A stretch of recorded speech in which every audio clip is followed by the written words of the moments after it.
Akkor ez most így jó. Szeretettel köszöntöm Önöket a Republikon Intézet évnyitó konferenciáján, nem tanévnyitó, hanem évadnyitó konferenciáján. Bár szerencsére diákok is vannak köztünk, úgyhogy ők már túl vannak a tanéven. Én Horn Gábor vagyok, a Republikon Intézet egyik munkatársa nem sok közül, és az a feladatom, hogy ezt a reményeink szerint és a helyzetből következően szinte biztosan izgalmas konferenciát megnyissam. Nagyon furcsa világot élünk, mert tulajdonképpen megszűntek azok az idők, amikor a politikában ilyen nyári vagy akár téli szünet van, folyamatossá vált a politikai élet, tehát nem lehet azt mondani, hogy a politika is nyári szünetre ment, mint például a Republikon Intézet, ami nem ment nyári szünetre, csak nem volt konferenciánk a nyáron, tehát egyébként mi azért működtünk szerencsére. Úgyhogy nem nagyon tudom azt mondani, hogy elindult a politika, mert a politika folyamatosan jelen van a mindannyiunk életében, és egyre jelentősebben szerteágazóban benne van, és különösen igaz ez az Európai Uniós politikára. A mai konferenciánkon arról szeretnénk két körben beszélgetni, hogy egyrészt a régióban mit jelentett az Európai Uniós választás, milyen következményei, milyen reményei vagy veszélyei vannak annak, ami előtt állunk, ami azt gondolom, hogy mindenképpen egy izgalmas és érdekes kérdés. Ugye 2019-ben is volt az európai politikai erőknek egy részének, leginkább Orbán Viktornak és társainak abban reménykedése, hogy megbukik az európai közép, hogy valamilyen módon a globalisták helyett a szuverenisták veszik át a hatalmat. Ez ugye 19-ben annyira nem történt meg, hogy 11 néhány százalékra szűkült össze a magukat szuverenistáknak gondoló szélső jobboldali politikai erők ereje. Ez most 2026-ban, 24-ben már elnézést, már 26-nál tartok, 24-ben megváltozott, de nem jelentősen. A 80 helyett most mondjuk 70-valahány százaléka van azoknak az Európai Unióban, akik a nagy többségükben az Európai Uniót egy gazdasági, kulturális, értékalapú közösségnek gondolják. Ezzel együtt is az egész, minthogyha állandóan dülöngélne, minthogyha folyamatosan egy válságban lévő helyzet lenne politikai értelemben. Egy csomó értelemben válság van a világban is, és az Európai Unióban is, de politikai értelemben, ha csak a választási eredményeket nézzük, akkor semmi okunk nem lenne arra, hogy ezt a válságot olyan erőteljesen jelenlévőnek látjuk. Mégis az az érzékelése az embernek, és ez talán nem véletlen, gondolom erre is választ kapunk, hogy ez miért van így, hogy ez a válság, ez itt él velünk, ez az állandó politikai bizonytalanság, ami bizonytalanná teszi az életünket is, és ugye ezt a bizonytalanságunkat tetézi a novemberben, alig ugye egy hónap múlva sorra kerül amerikai választás, ami szintén nagyon-nagyon nagy befolyással van. Ugye az ember arra gondol, hogy amikor én fiatal voltam, az jó rég volt, akkor azért ugyan egy más rendszerben éltünk, de korán sem volt ekkora világpolitikai jelentősége annak, hogy éppen kicsoda az Amerikai Egyesült Államok elnöke, miközben persze a világhatalom volt, de mégis mondjuk egy magyar állampolgár, vagy akár egy európai polgár életében korán sem volt ilyen jelentősége. Tehát megváltozik ez a világ, bennünk van ez a politikai bizonytalanság, félelem folyamatosan, és valamilyen módon látnunk kell, hogy van-e és hol kivezető út ebből. Abban bízom, hogy úgy fogunk majd fölállni a két lépcsős konferenciánk végén, hogy kicsit jobban tudjuk, hogy merre tovább, és van-e egy biztonságosabb út. Köszönöm szépen azt, hogy eljöttek, köszönöm a vendégeinknek, hogy eljöttek, és akkor át is adom a szót Slanger Mártonnak, aki levezeti ezt az első kört. Köszönöm. Üdvözlök én is mindenkit. Az utolsó magyar mondatom az lesz, hogy mivel angolul lesz az első része a konferenciának, ezért aki nem tette meg, az még tud magának szerezni fordítókészüléket, itt oldalt. Egyébként pedig akkor átváltok angolra. Good morning and welcome everyone to Republikon's conference. Thank you all for coming and thank you to our speakers, whom I will now introduce. From the window to the wall, We have Piotr Beniuszis, who is a sociologist and political scientist and a journalist, editor of the Polish Liberté magazine.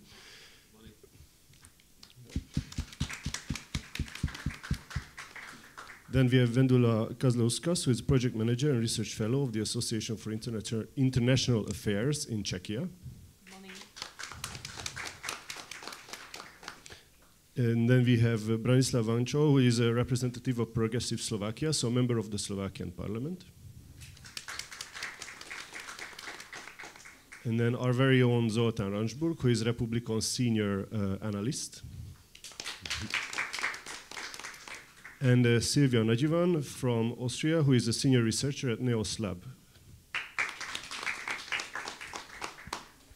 Now this conference will be a bit different from what you may be used to, because now we are not going to start with a discussion right away. We are going to start with a short presentation, spoken or presented via PPT.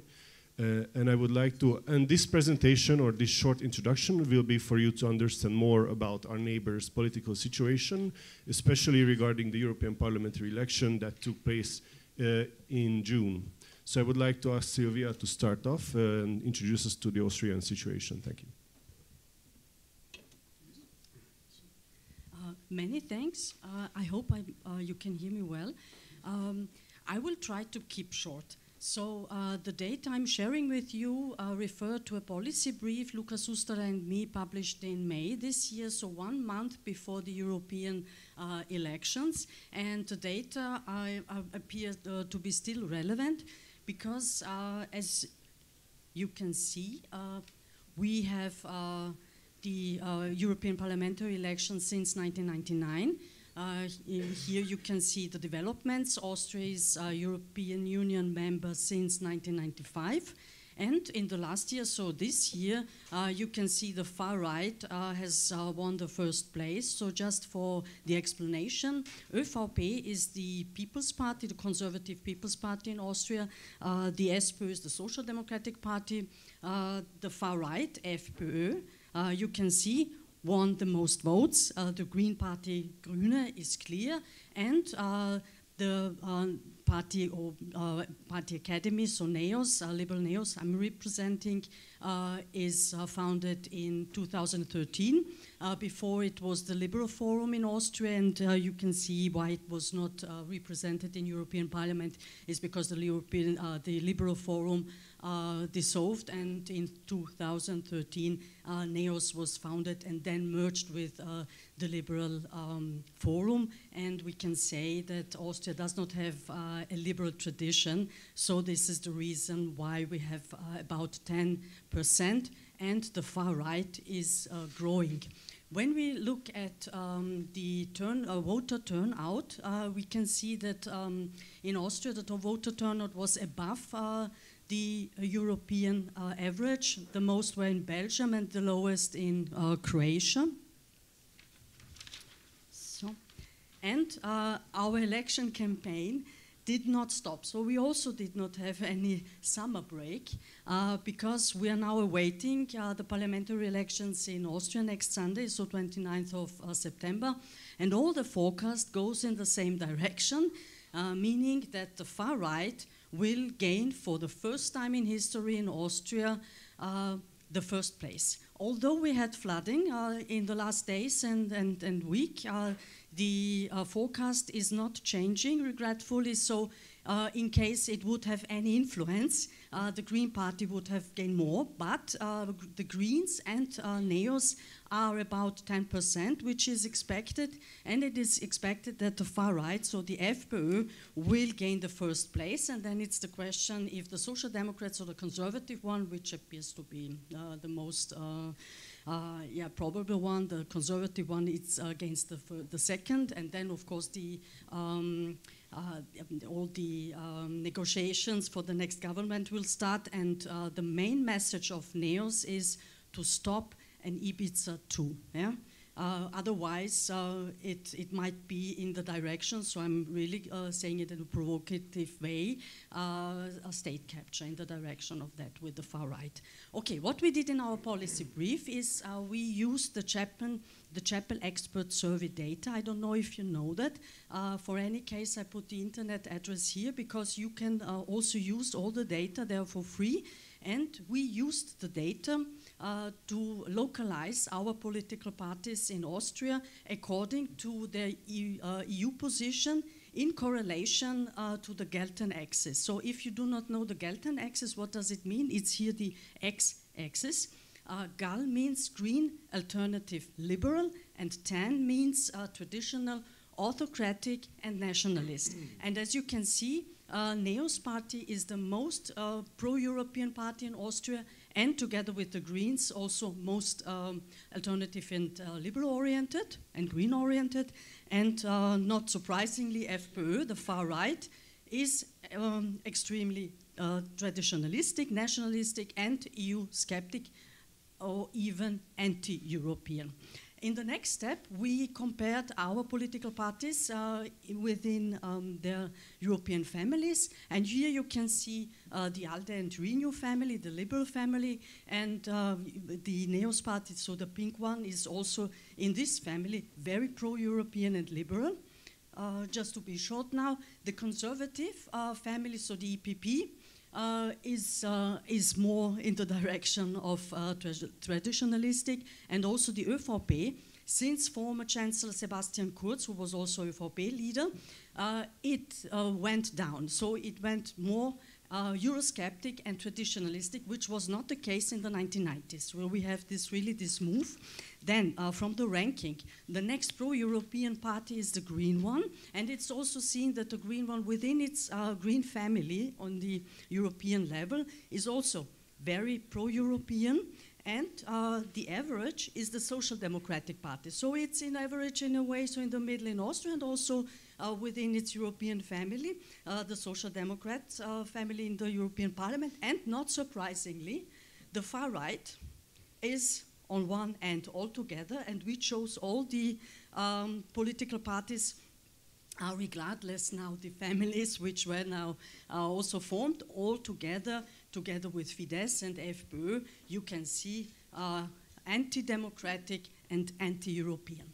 So what we can see as the result of the European elections, the NEOS party, in contrast to the Renew family, won 2 mandates. So that means that Helmut Brandstätter and Anna Stürk are the Austrian members of the European Parliament. So this is really a success story, a good practice from the side of Austria. And what I would like to discuss in the discussion next, the question, to what extent the FPÖ is part of Putin's hybrid war against liberal democracy in Europe. What is hybrid war? It's not only the conventional war and the war of aggression against Ukraine. It also includes cyber war, cyber attacks, spreading of disinformation and fake news, the financing of anti-democratic parties in Europe, regardless if they are far right or far left, and also provoking shortage in energy supplies and food in relation to the global south. So many thanks for your attention. I'm looking forward to the discussion and maybe to discuss also liberal strategies to go out of it all. Thank you.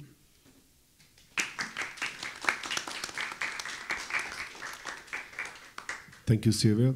It was very interesting. We'll talk about this more, of course. Thank you for keeping the time very professionally. And already, I wish you very good luck in next week's election, actually. But now we move on to Vendula's presentation. Yes. So thank you, and hello. Hello, hello. It should be on. Is it? Ah. Yep. So hello. Yep. Absolutely. Thank you very much. And I came from Prague this morning, and I'm very happy to be here, and I'm very happy to introduce you to the current state of the Czech political situation with the special focus on the liberal values and liberal parties. Even though I called my presentation the decline of liberal parties after the European Parliament election, maybe I could have called it the disappearance of the liberal parties after the elections, because that's what we actually see. I will start with the optimistic message. You can see the voters turnout in all of our European Parliament election, and the last time Czech Republic was actually the second lowest after Slovakia. This time we managed to score a bit higher. The voters turnout was 36%, but it might be a good message for democracy that more voters turned out. But if we looked at actually who turned out, those were the voters of the anti-system parties, or those were the voters who actually came to protest against the EU and against the European politics. So here, I just wanted to show you the general result. So the winner of these elections and the winner of all the current elections in the Czech Republic is the ANO political movement. Please remember this, because you will hear about that more from me. ANO is the political movement of Andrej Babiš, who was imported to Czechia from Slovakia. And yeah, thank you. And he started his political career similarly like Mr. Orbán, because he also started being liberal, but right now he co-founded with Orbán the Patriots for Europe group in the European Parliament. So ANO won because of the general political situation in the Czech Republic, and also because of their anti-European narratives. And ANO formed the Patriots for Europe group together with the third party, with the motorists. And the motorists are a new group, actually. It's a new movement, and it's quite unique for our country that we have really the movement which is called motorists, and they candidated with only one message, that they want to stop the so-called ban of the combustion engine cars in 2035. So you can see that people now in the last 5 years, they started to care more about European politics, and they start to see that the EU is not something abstract there in Brussels, but EU starts to influence their own lives. And those movements were really quite keen on showing that EU is actually banning their cars, making the energy more expensive, and so on. The current coalition has 5 parties. So the current coalition parties were the Spolu, second, the Green, and Pirates. So all the liberal parties, which we could call liberal, are actually Starostové, mayors, the green ones here, and Pirates, but they were really quite defeated in these elections. I will try to make it shorter. Here just you can see who got the most individual votes, and the most individual votes were given to the leader of the ANO party list, obviously, but the second personality who got the second most votes was Mr. Turek, who is the leader of the motorist. He is a motor racer, he is a collector of cars, and here he built this campaign on saving the cars, and he's this kind of like personality like Andrew Tate from Wish in a way. Yes, here I just wanted to show you how ANO started in Renew, and Babiš was very happy to claim that Macron is his big friend. And after these elections, actually his big friend is Mr. Orbán, and they co-founded Patriots, as I've already mentioned. And the Czech delegation in the Patriots is the third biggest, which can also show quite a lot. Yep. One more slide to make you even more depressed about the state of the liberal parties in my country is this one. I borrowed this tweet from Mr. Medzihorský, who's a Slovak researcher, and he actually shows that the Czech Republic is the country in the EU which right now has the most members of parliament in the anti-system parties, in a way, in the anti-system populistic parties, or in ECR, which is like conservative, and it was considered far right. Right now, it's just conservative right. Yeah, I will just skip this to keep it brief. And what happened this weekend? This weekend we held the regional elections, and you can see that in the regional elections, ANO scored in 10 out of the 13 regions. Which is quite a big success for them, and especially you can see that ANO is really scoring also on the regional level, and no other party can hold the pace with them. So right now the situation in my country is that ANO is obviously painting this election, these regional elections, like preparation for our next general election that will be held next summer. And Babiš has abandoned his big friend Macron, and he is now more than happy to cooperate with his new big friend Orbán. Yeah.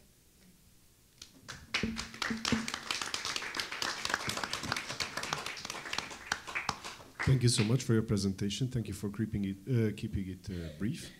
Now we move on to the gentleman. I think we could start with Piotr in Poland. Thank you. First of all, thank you for inviting me. It's the first time I'm in Hungary, so it is a splendid occasion to finally visit your country. I haven't seen much of the city yet, but I will this afternoon. Right, I come from Poland, so you might expect me to come with good news in terms of fighting populism. It's hard to talk about the impact of the European elections on Poland, because in the last 11 months, Poles voted 3 times in 3 different elections, starting with the most important parliamentary election in October, then the regional elections in April, and then finally, of course, the European election in June. And the most important election was the election on October the 15th of last year, when the populist Law and Justice Party of Jarosław Kaczyński has lost power after 8 years and 2 terms in office to a coalition of 4 democratic parties, and the new prime minister is again Donald Tusk in Poland. So Poland is now seen in many places in Europe as a champion of fighting populism, because the Polish people show that it is possible to go out to the polls and to defeat a populist and extremist party and the government via democratic procedure. This election, the parliamentary election, had the highest turnout in the history of democratic Poland, by the way. It was 75% turnout, and before that the highest was about around 63%, and that was the first presidential election in 1990. So this shows how very much mobilized the society was to end the government of law and justice. Before I move on to the topic of the European election, I would like to introduce the 6 important players of the Polish politics. So first of all, there is the Law and Justice Party of Jarosław Kaczyński, the populist right-wing party that lost power in October. Then there is the Democratic Coalition, which is now in government, and there are 4 major parties, actually there are more parties than that, but that would be going too much into detail. There are 4 major parties that constitute this majority. It's Prime Minister Tusk's civic coalition. This party is predominantly liberal, although they sit in the European People's Party. In the European Parliament, they have moved very much toward liberal issues. So out of the 21 members of European Parliament, I would say that about 19 would support any liberal proposition there is. Then the second biggest party within the coalition is a new party. It's called very much future-orientated. They call themselves Poland 2050. This party actually sits in the liberal group in the European Parliament, but only has 1 member of Parliament, of European Parliament.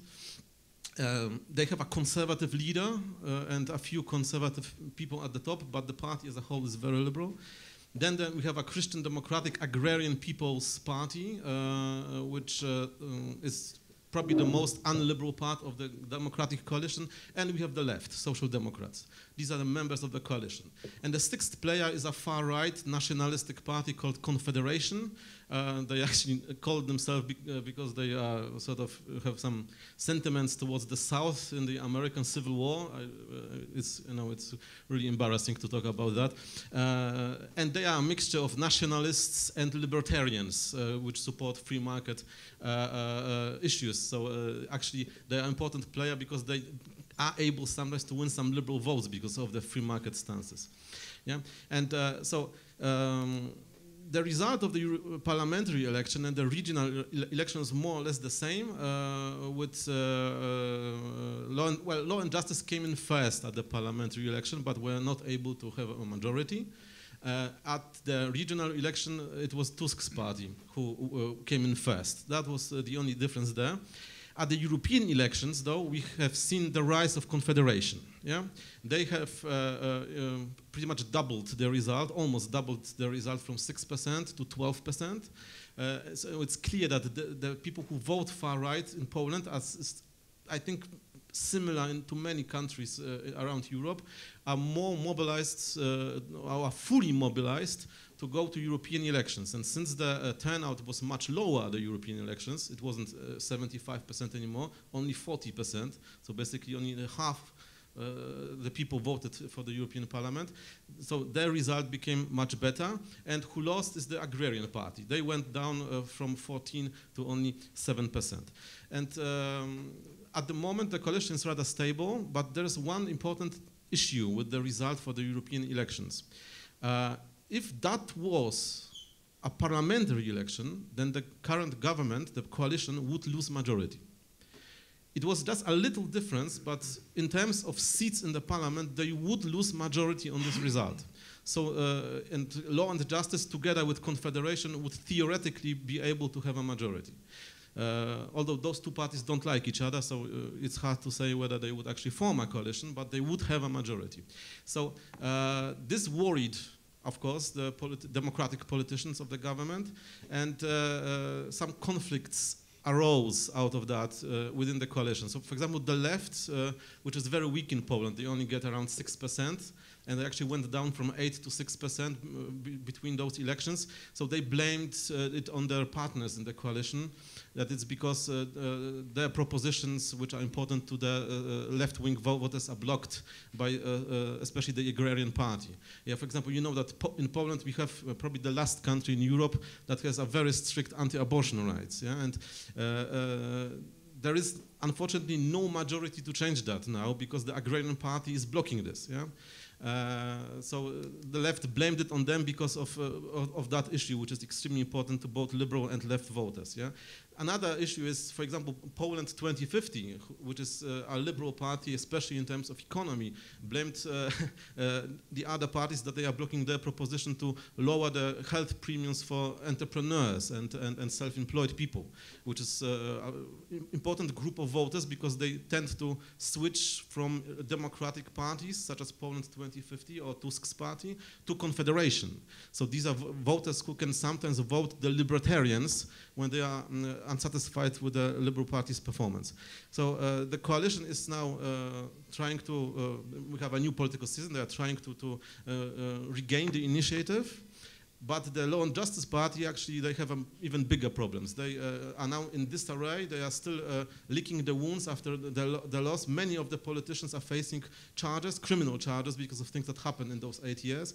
And they are now especially looking at the presidential election that will happen next year, where probably their candidate will not be able to keep the office of the president, and that would allow the Democratic Coalition to finally pass the legislation without fearing the president's veto, which would be an important step forward for this coalition. Thank you.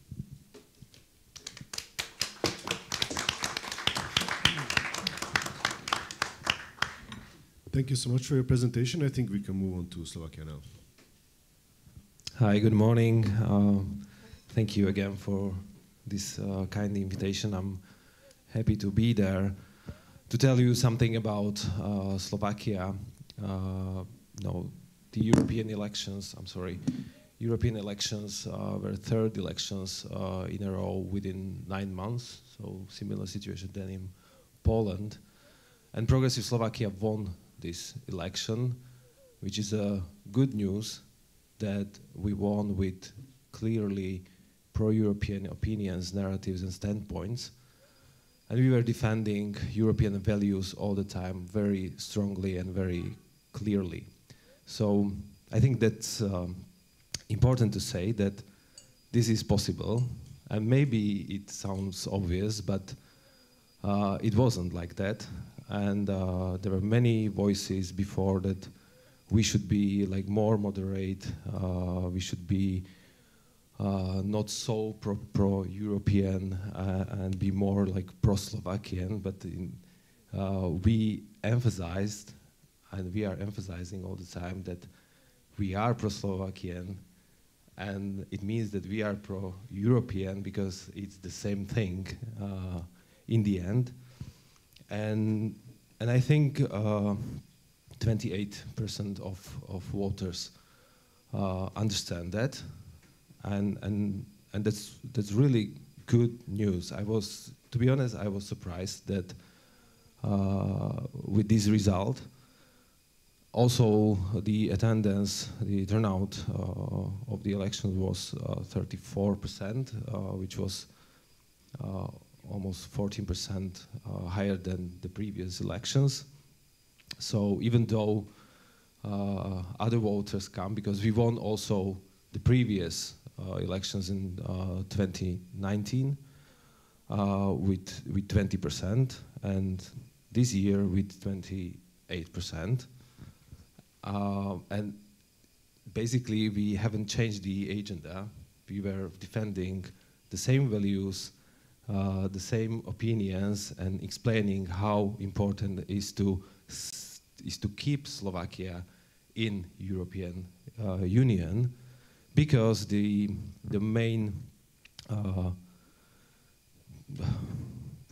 competitor, the Smer party, were on the other side with Eurosceptic and Eurosceptic and you know, fighting European values, fighting the EU and its leaders, etc.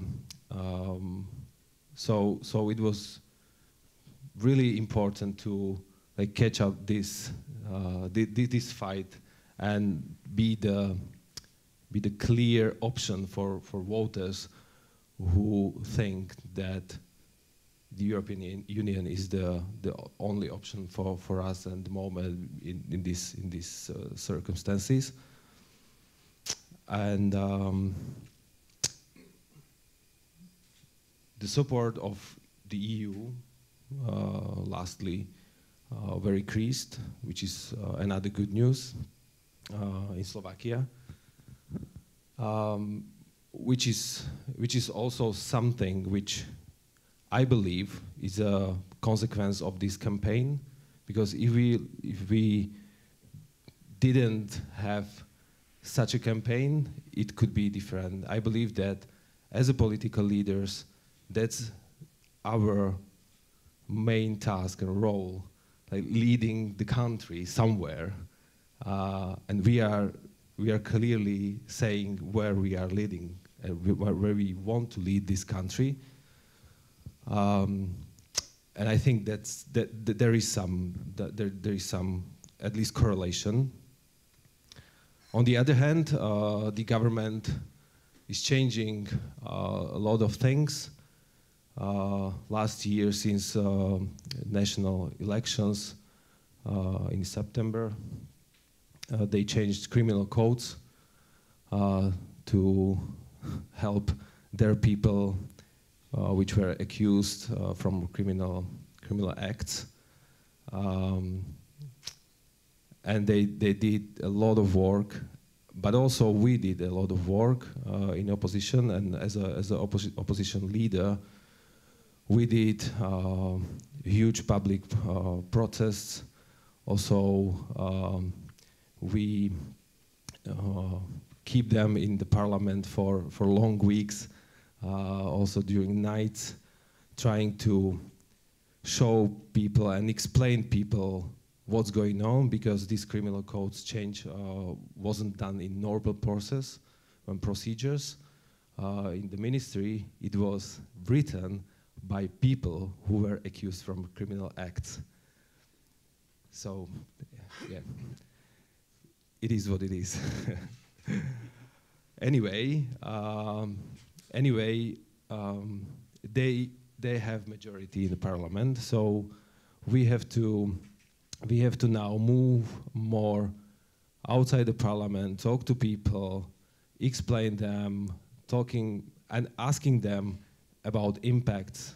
For example, the criminal codes, because there are signs that there is some increase of criminality since these changes are effective.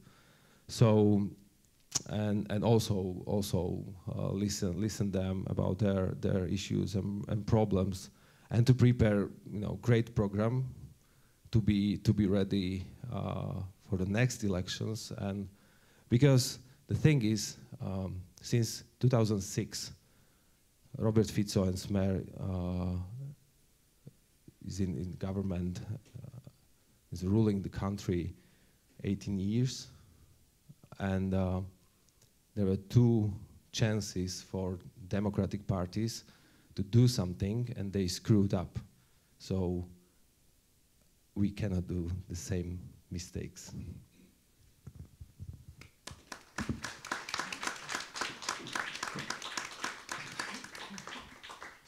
Thank you very much. Sorry for the drilling. Probably somebody's looking for thermal water in the street or something, or oil.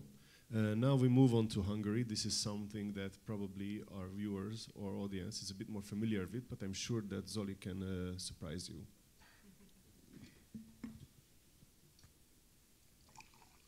Thank you very much for... Have I turned? Yes, I have. So thank you very much for having me here today, although you didn't have too many options if you had to choose from the institution. But it's great to be in such a good company this morning, and I have to apologize for the sniffing and coughing. I think I'm just bringing the spirit of autumn to you. This is natural when it happens every time in September. I think it was very interesting for all of us to listen to where you're coming from, when it comes to the question of your political situation in your countries following the EP elections.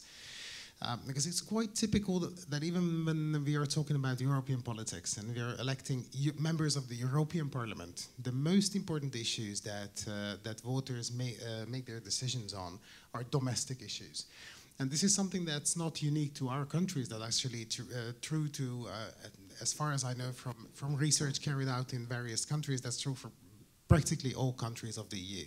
Either it's banning cars, either it's punishing a government or a party in government for poor governance.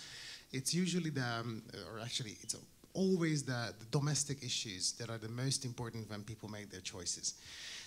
So this is why I believe that it makes sense to speak a little about the situations in our countries, because indirectly, or almost directly, they affect European politics through affecting people's choices on who they are sending to the European Parliament. So to say a couple of words about the Hungarian political situation, although as Marty said, I'm not sure I will be able to surprise you as much as my fellow panelists could. But really, I believe that the European Parliament elections in Hungary brought a completely new political era to Hungary. What we are seeing now is something that we probably couldn't even have thought of half a year ago or a year ago. I hope you don't mind if I describe it in Star Wars terms. I would say that the new hope arose. And now we are looking, or we are actually waiting to see whether the empire can strike back. But if you're thinking about the traditional opposition, especially the Democratic Coalition and Ferenc Gyurcsány as the old guard, I'm not convinced that the Jedi can return, because I believe that the ship has gone for them, at least at that political level where they used to be. So just to take a very quick look at the actual results of the EP elections in Hungary, Fidesz won almost 45% of the votes, which in a European comparison is a gigantic victory. Like it's absolutely humongous. But from Fidesz's perspective, for the bigger governing party, actually it's a Fidesz-KDNP coalition, but we're virtually talking about one party. For them, it's the worst EP election result that they've ever had, and I think it's a very important sign. And Fidesz heard the bells ringing that something is going wrong, something doesn't work that used to work before. And the reason why something is not working for Fidesz, or at least, well, we can discuss later whether it's a reason or whether it's a consequence of something not working, is the appearance of Tisza Party, the party of Péter Magyar, who is a brand new political figure in the Hungarian political spectrum. If you follow Hungarian politics, you might know that he appeared after the so-called clemency case, the scandal of former President Katalin Novák, who had to resign after it turned out that she pardoned a person that was involved in a pedophile scandal, who was actually convicted for being part of a pedophile crime. And Péter Magyar was the husband of then Minister of Justice Judit Varga, who also had to resign because she had to countersign the presidential pardon. So she had this sort of involvement in the case. Péter Magyar became immediately, well, in a very, very, very short period of time, he became a very important player in Hungarian politics. He established a party from nowhere, which still has its major issues at the organizational level. So it's a very organizationally underdeveloped party at the moment. But he managed from nowhere to get almost 30% in the EP elections, which was a major, major sign of a big fundamental change in Hungarian politics. And I think there are two other parties or party coalitions that have to be mentioned. One is the coalition of the biggest traditional parties of the Hungarian opposition, the Democratic Coalition, which is completely different from the Democratic Coalition of Poland.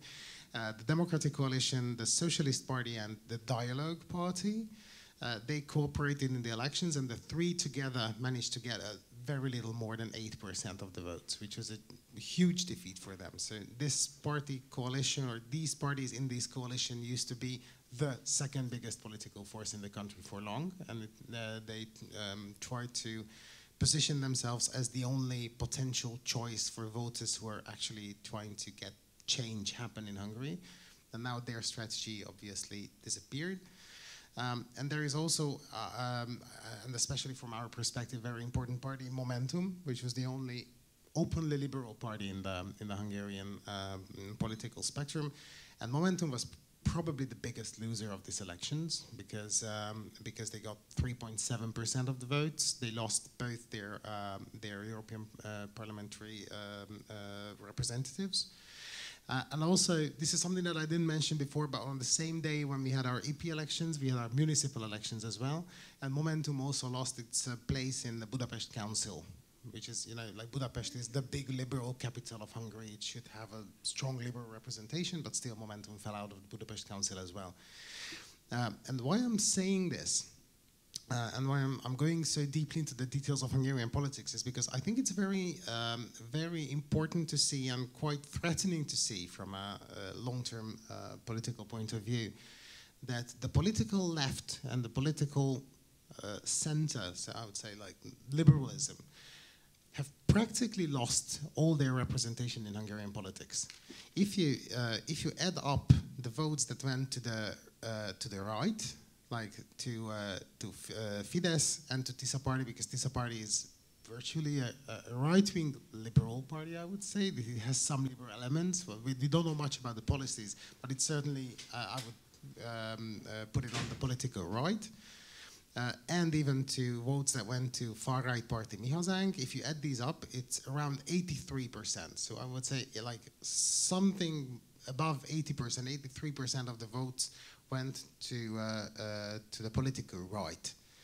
And regardless of what you think of what party, I think we can agree that this just cannot be a realistic representation of political diversity in a country. Like, people just not that homogeneous. So it is obvious from this that there are people, there are left-wing voters, there are centrist voters whose political ideas and thoughts are just not represented well or properly or sufficiently in Hungarian politics. And I think that is a very, very big problem for the future. And just as a last final thought, what contributed to Tisza Party's success largely in these elections, and actually Tisza Party has been quite successful even since the elections, that we can see that they're actually increasing in their polls, they're getting closer and closer to Fidesz in support, is that both left-wing and liberal voters are, I wouldn't say happily, abandoning their political ideas and political representation, but they understand that they understand it as a must if they want to see any sort of political change. They say that I'm not going to vote based on my ideas, based on my convictions. I'm going to vote only to support a party where I can actually see potential for change. So the Hungarian political spectrum is completely turned upside down as a result of the EP elections. And I believe that this is really going to be decisive in the next year and a half or 2 years up until our next parliamentary elections in 2026.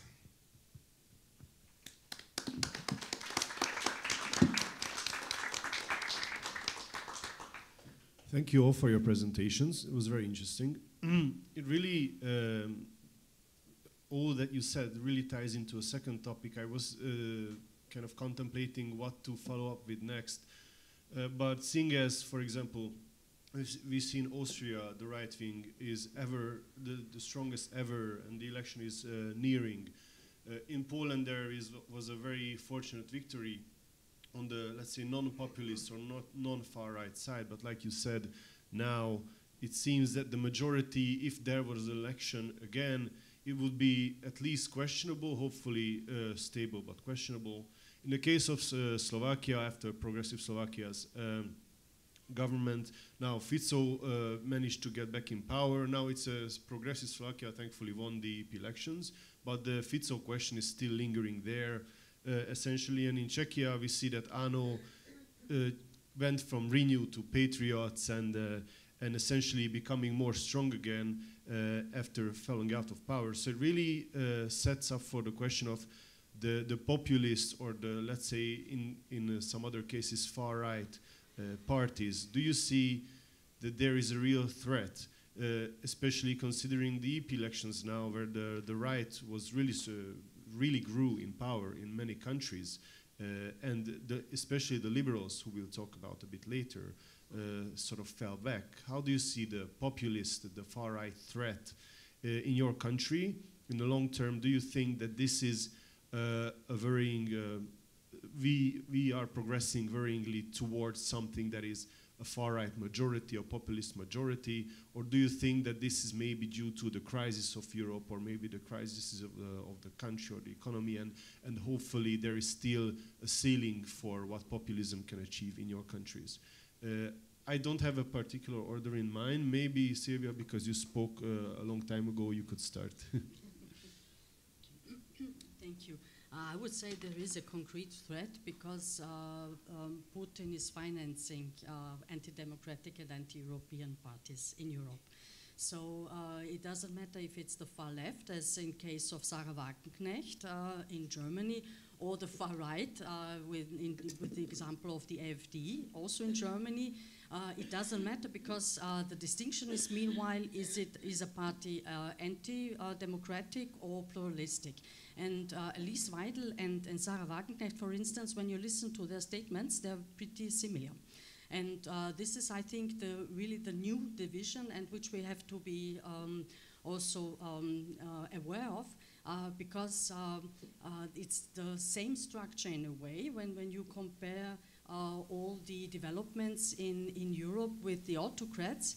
The most important principle is to gain power with democratic elections. And then in power, it's the goal to capture the state.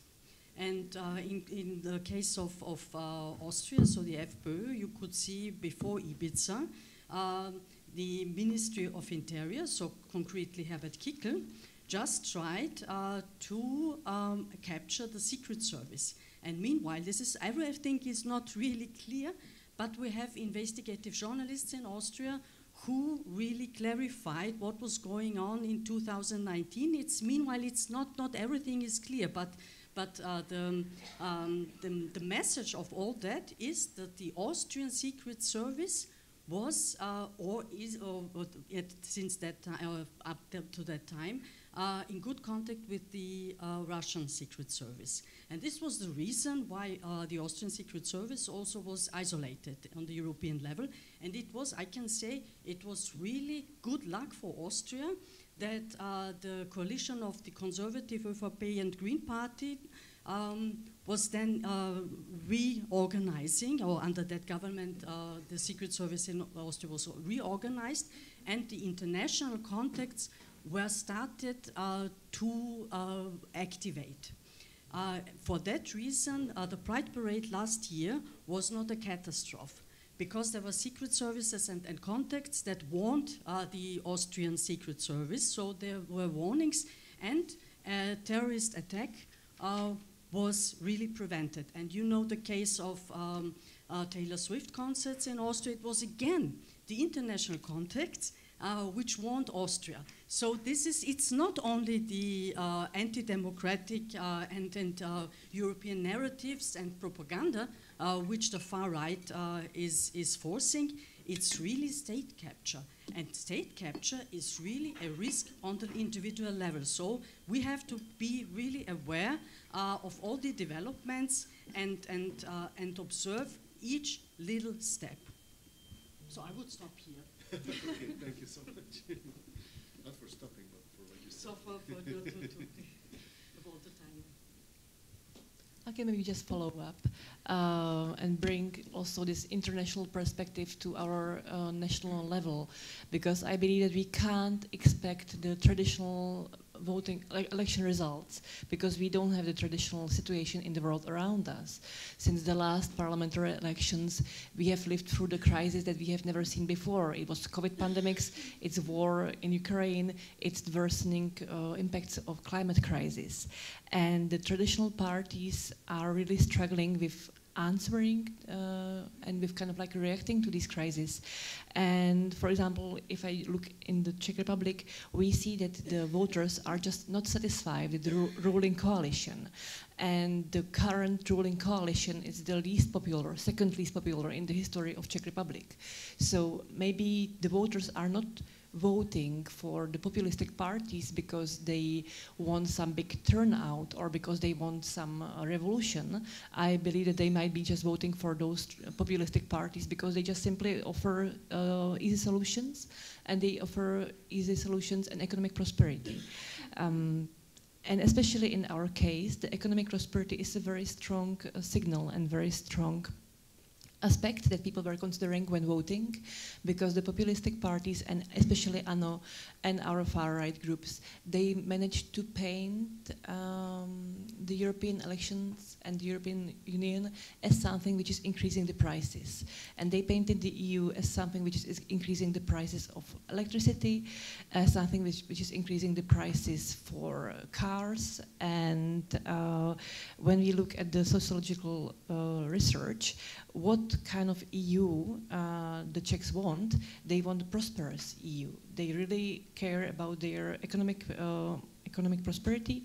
And if we ask what kind of government people want, more than half people want actually the government which would be reducing state spending, which would be interested in normal people, and which would just bring order and stability.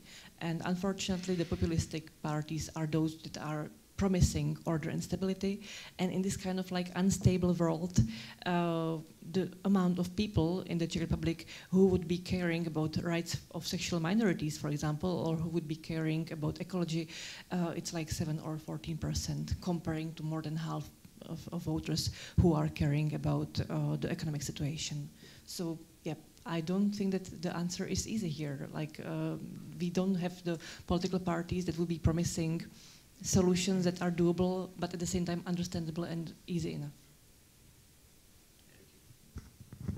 Thank you. As I mentioned, Smer is ruling the country 18 years, almost, or within 18 years.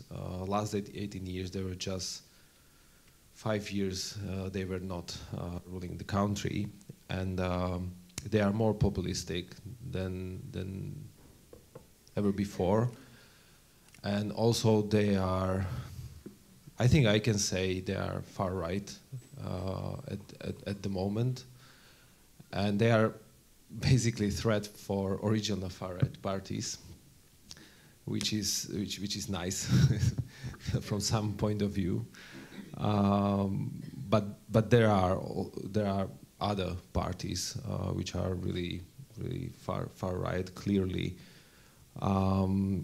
With all the history of these parties, and I think our role is to offer decent politics to fight against populism, focused on all voters, but also based on our values, because I think it's not only about economy now.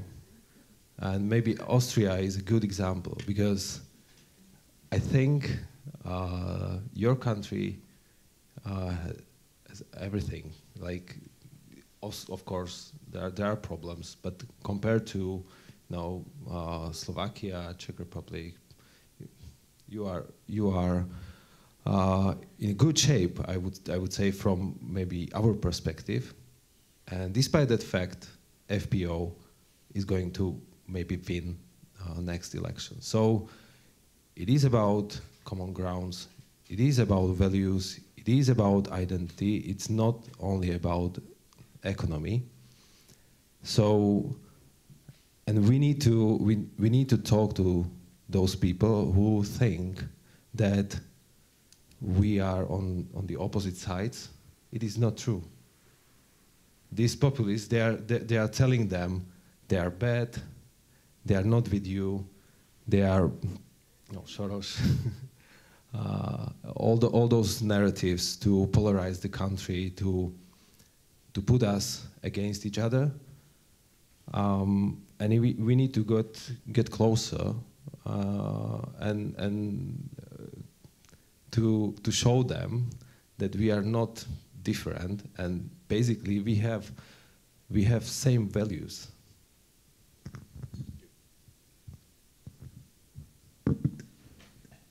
I think the main difference between Poland and the other countries, your countries we're discussing, is that we have a really stable political landscape. I mean, I hear stories about parties going down from, I don't know, 30% to 8%, and new parties coming on the stage all the time. We don't have that in Poland anymore. We used to until 2005, maybe 2007, but that is finished. I don't know why. Maybe it's because Poland is a big country and you need a lot of money to start a party in our country, and most people don't have that. Maybe it's because our society became structured sociologically, and the cleavages that generate this political landscape are pretty stable. So I do believe that we are stuck with this 5 or 6 parties we have currently for the next generation, at least for the next 10, 15 years, maybe even longer than that. So what will be crucial in Poland are those little differences. Poland is not safe from the return of populists, because law and justice can win the next election, and that's absolutely very probable, possible, likely even. Yeah, it's because it's really 1 or 2% that way, or 1-2% this way. It's more turnout in this part of the society, like big cities, or is it a higher turnout on the countryside? In the west and north, which is more liberal, or in the south and the east of the country, which is more conservative. These things are small differences, and they can alter the political future in Poland for the next 4 years. Yeah, for example, the European election would produce a populist majority, but that's because the agrarian parties' electorate, they traditionally don't go to the European elections. But it's not likely that this result would copy in a parliamentary elections, because for that election, this electorate does go and they vote for the agrarian party, which is member of the Democratic Coalition. But since our system is stable, this means that we will not have something that would be nice to have, which is democratic alternance. I mean, to have one group of democratic parties who are in government and another group of also pro-democratic and pro-European countries who are in opposition.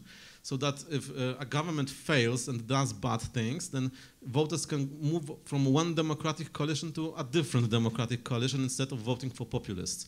That's something we don't have, we won't have. So if this coalition who currently governs in Poland fails, law and justice will reap the benefits and they will come back to power.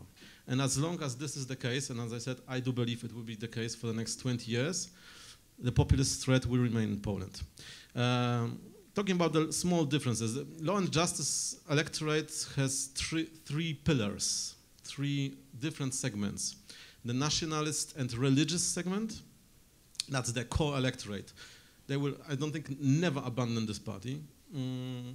They are radical loyalists to this party, and they don't care if there is a scandal, corruption, or outrageous statements. They don't care about that. It's all right with them because they are fighting the good cause in their eyes. Yeah, and then there is a populist segment of the electorate that is anti-elite, and they consider the other parties, the democratic parties, the elite, the intellectual elite, the big city elite, the cultural elite, and they dislike this elite because they believe that elites disdain them, have a lot of disdain for them. That's the reason they vote and voted for the Law and Justice Party, and some of these voters left the Law and Justice Party because in the 8 years, Law and Justice became a new elite, and they became rich and they became influential, and some of the voters from this segment didn't like that. So they stay at home, or maybe they voted for the Agrarian Party or for the Confederation even. That's very possible.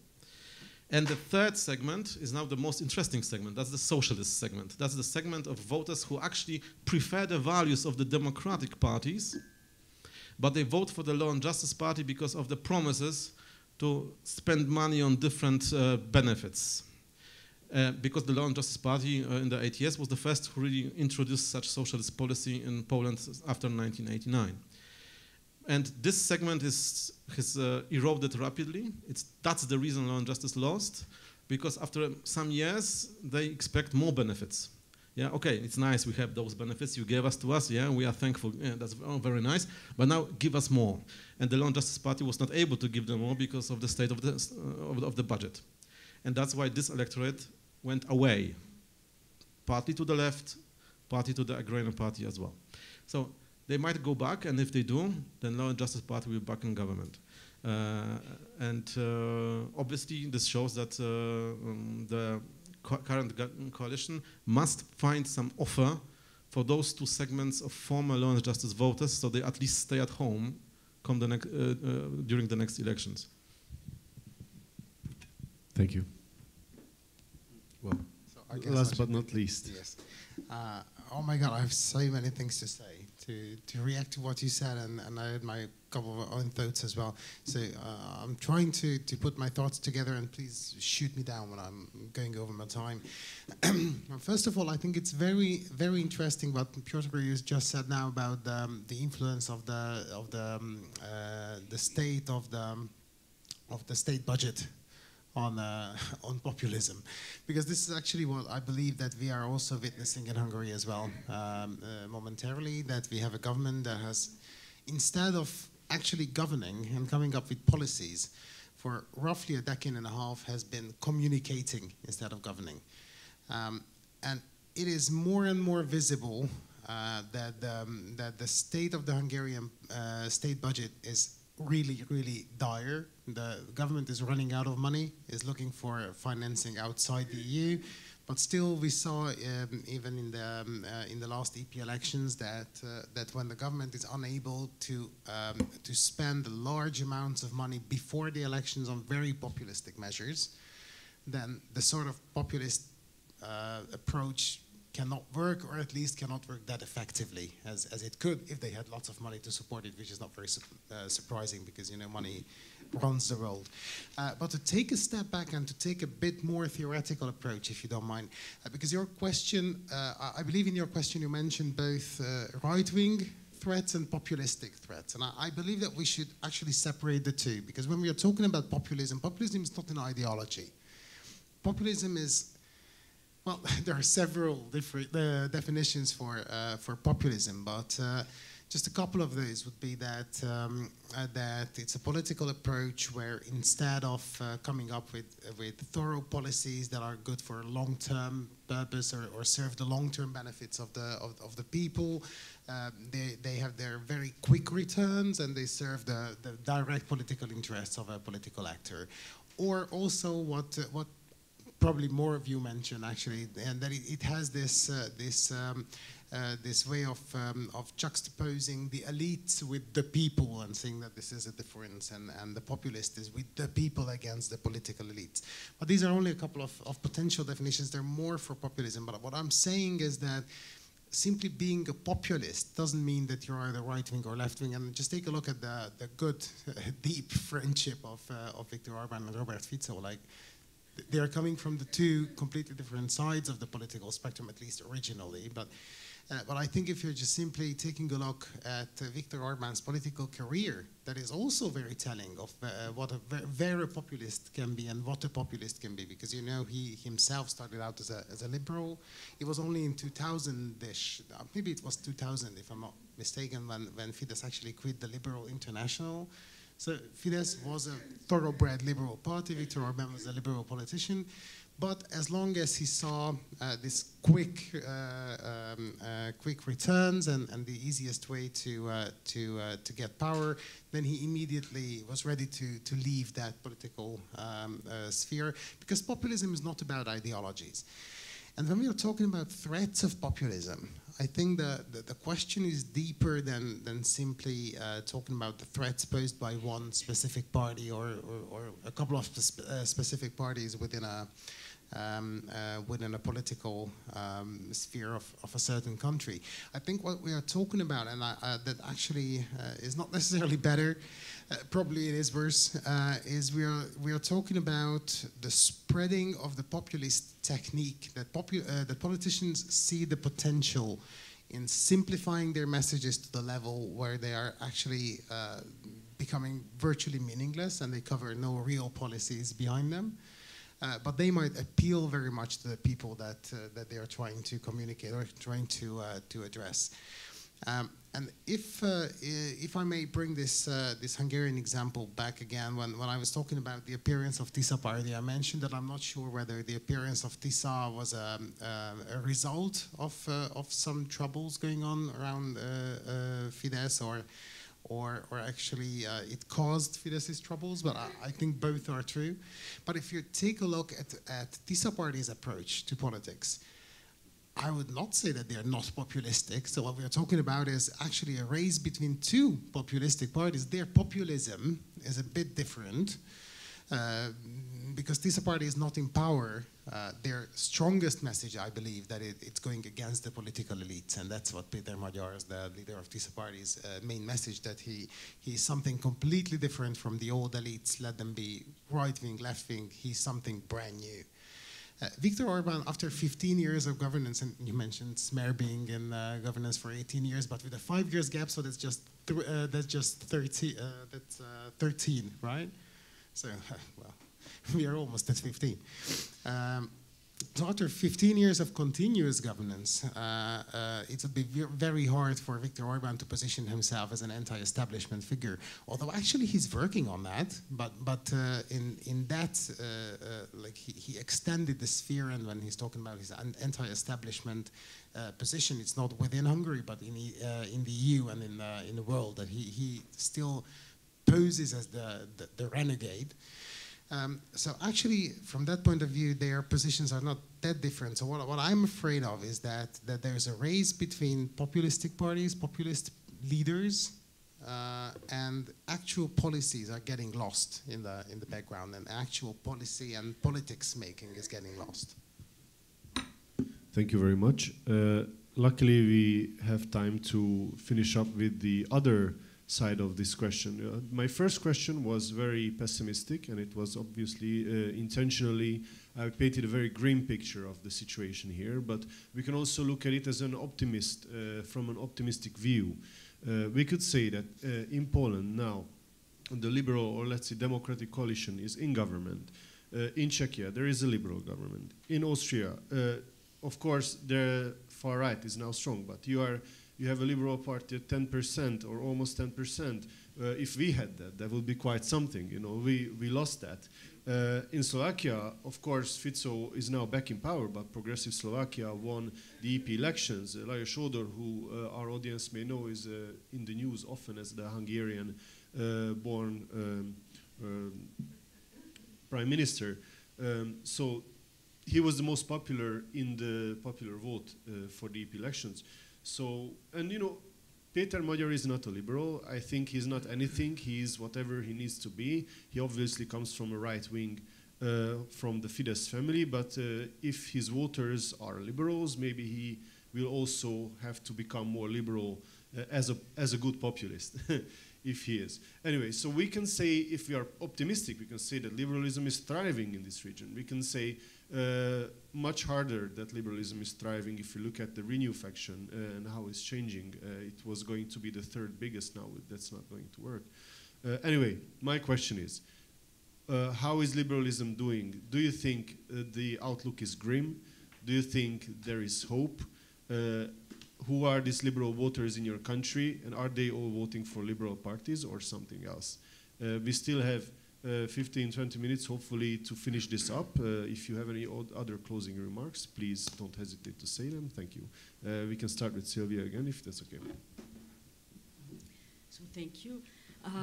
So the current situation, we have the greatest election year in history, 2024. And this year we can also say is a window of opportunity. So it's now the time to go to the votes, to mobilize. And this is also what NEOS are doing in Austria. They won of Ibiza 2.0. And Beate Meindl-Reisinger, the leader of NEOS party, is going to all districts in Austria. And as I mentioned before, the election campaigns did not end. We did not have any summer break. So it's really mobilizing, and it's also a politicization of which is necessary of the electorate. And I absolutely agree with populism that you can find concrete structures which are always the same. And the answer to that is doing it in a different way. So what we need is a liberal democratic playbook. It's not running after the populists and the anti-democrats, but doing our own agenda setting and our own narratives and giving hope. Because what populists do is they use dissatisfaction and disappointment and polarize social cohesion. And what our goal is and our aim is to spread awareness about that. And in Austria we have also now brought discussions on democracy education, not only starting from primary school, but even from kindergarten, and also as a lifelong learning program, so lifelong learning program until the end. Because we all can learn more, and media literacy is necessary until the end of our lives, because we can see that populists have even their own TV stations, and they do not even need mainstream media. So we need to mobilize, and we need a new mindset. And Stanislav, you were absolutely right with the situation in Austria, because Austria is still a rich country in international comparison, but what populists use is this fear of losing something. And the financial crisis, the corona crisis, all these crises feed populism, and what we need is giving hope and concrete plans, because populists do not have plans. Liberal Democratic Party offer concrete plans, and this has to be communicated, and also in the direction of reconceptualizing communication and also our mindset. Thank you. Would like to continue? I think we already have a good pattern here. I can just follow up on Austria, because indeed, you have mentioned that people really need some plans, some visions. And that's precisely what people in the Czech Republic say. They expect the government to offer some vision, to offer some courage, to offer some concrete communication of what's going on. And that's maybe what the current government was not doing. Because the current government was also a coalition of 5 small parties. And what voters see is that those parties were basically united only by being anti-Babiš. And that's not enough. Like, maybe we can see this as a wake-up call for our liberal parties, that being just anti-something, being just anti-Babiš is not enough, and we really have to offer some vision and some concrete steps. Because the liberal voters are there, they are just really dissatisfied with the current government, and they just maybe didn't come to these elections. That's also our biggest lesson from this election that we held this weekend, the regional elections, that the liberal voters just didn't come because they didn't know whom to vote for, because they were just dissatisfied with the current governing coalition. Maybe it's in our blood just to complain about everything. The Czechs like to complain. When I looked at the numbers in the OECD comparison, the Czechs trust the government, the parliament, and the politics in general the lowest among the OECD countries. But that's maybe one more reason why the liberal parties need to offer something that would be trustworthy, and that would be just offering the vision for uneasy times. Thank you. Because I would like to agree with you, Vendula.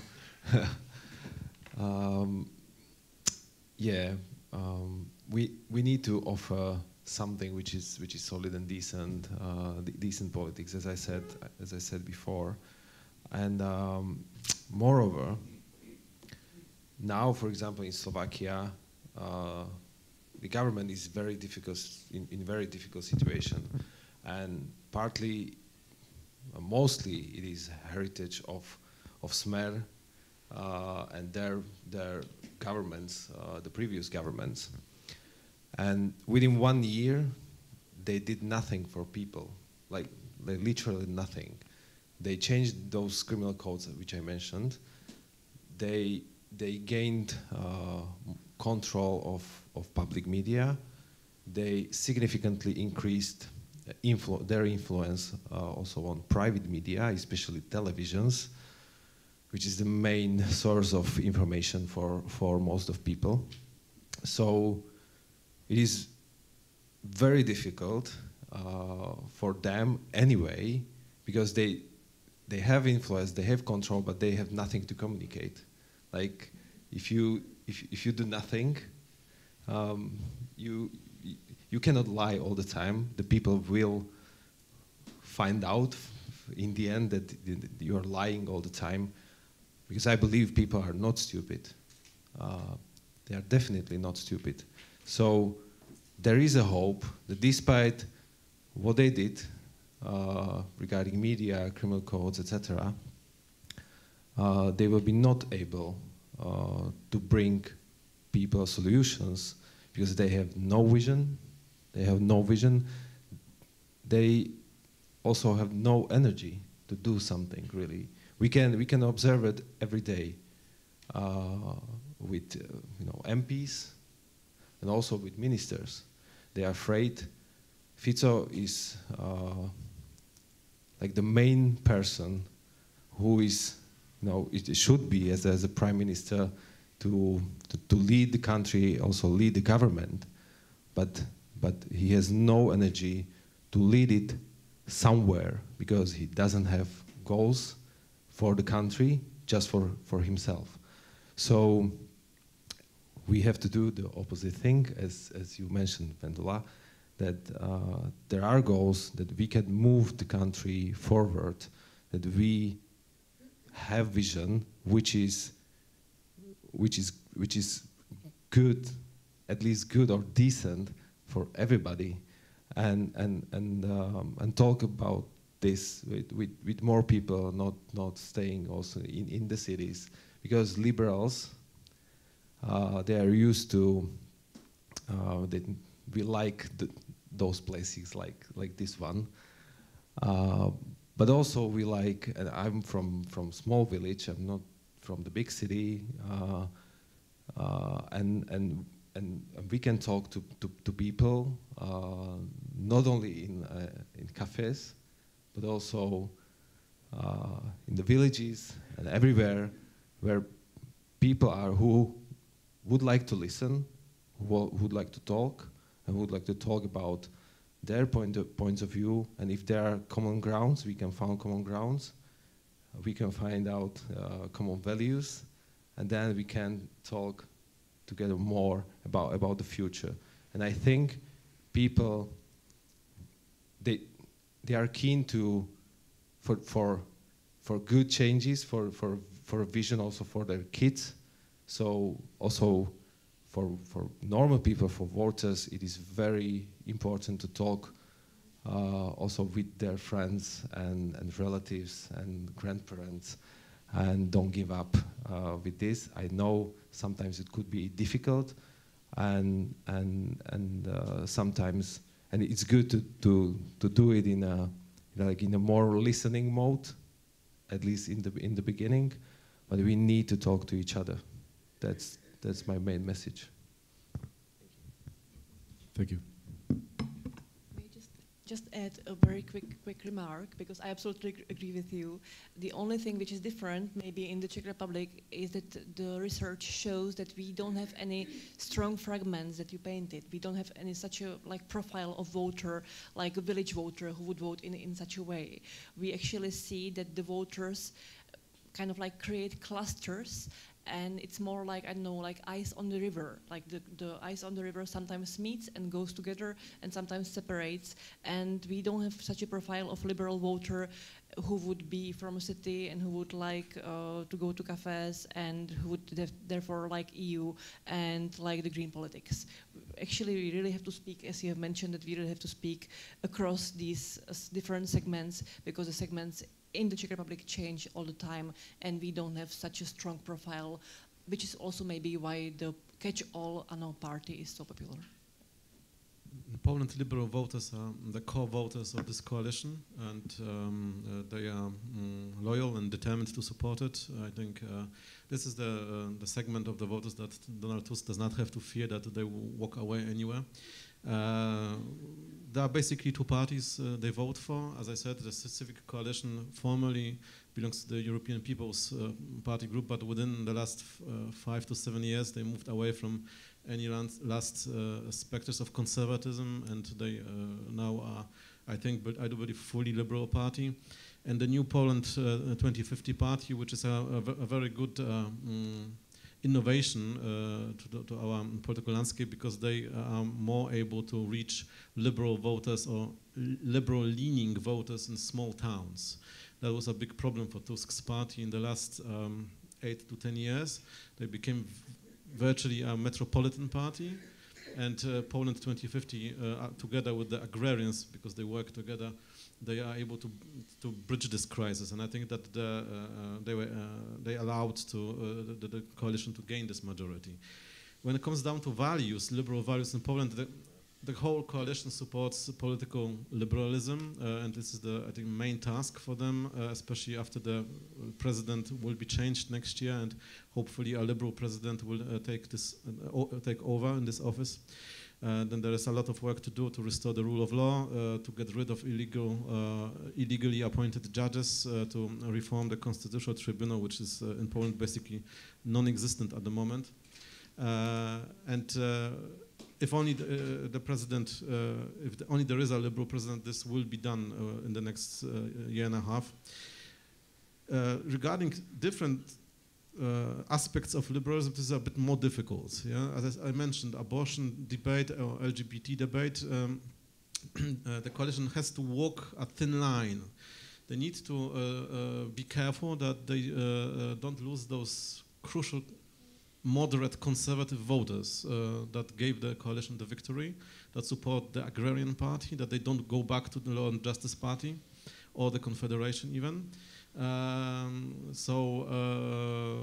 That's why there is some apprehension to do these things.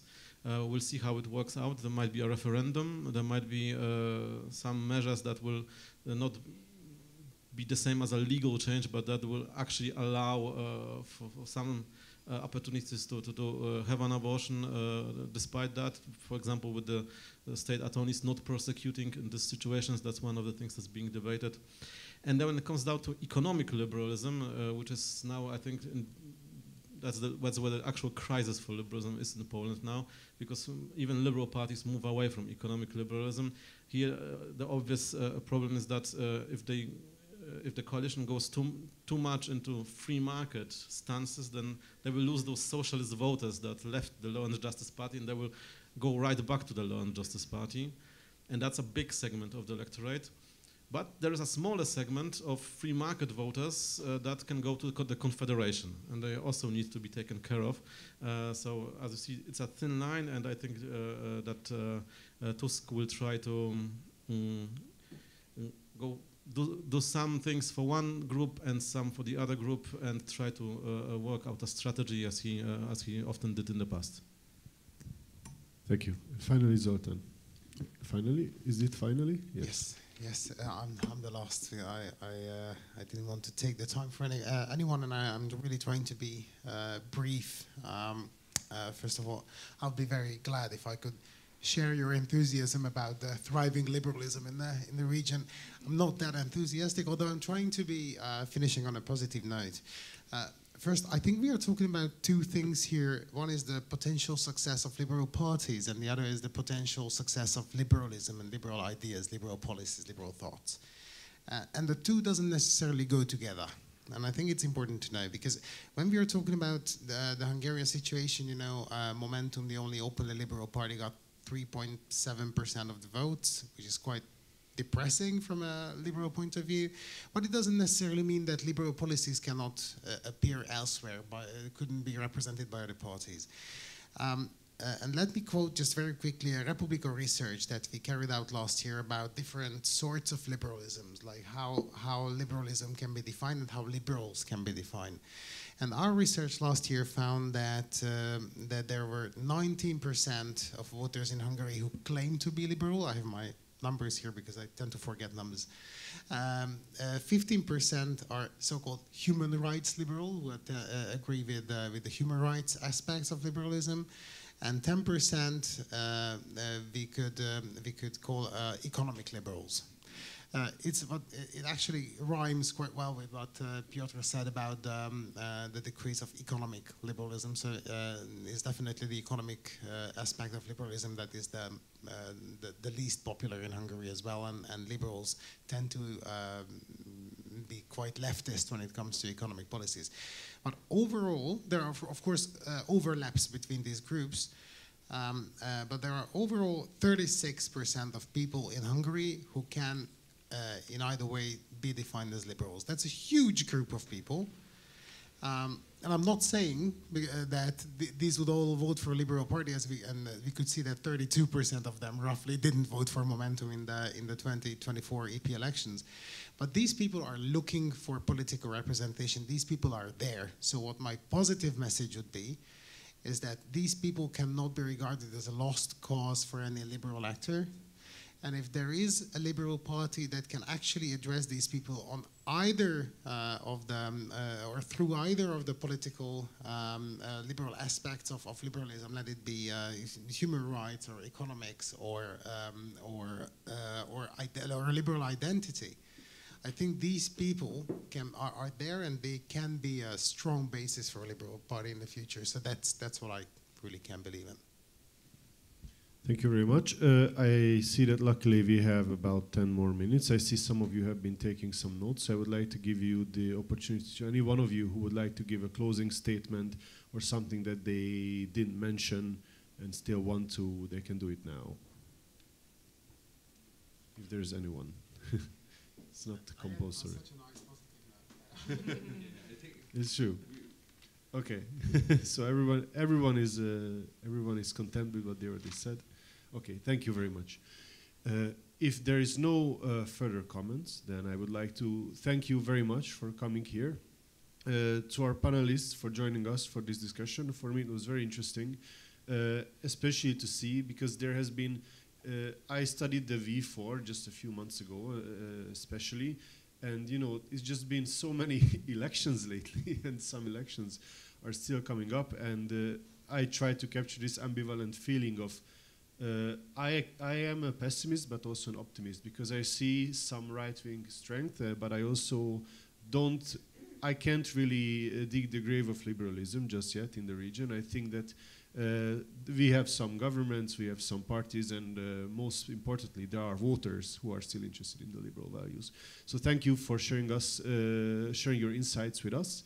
And thank you for our viewers for joining us. Please don't go anywhere. We have a second Hungarian panel coming up very shortly after a coffee break.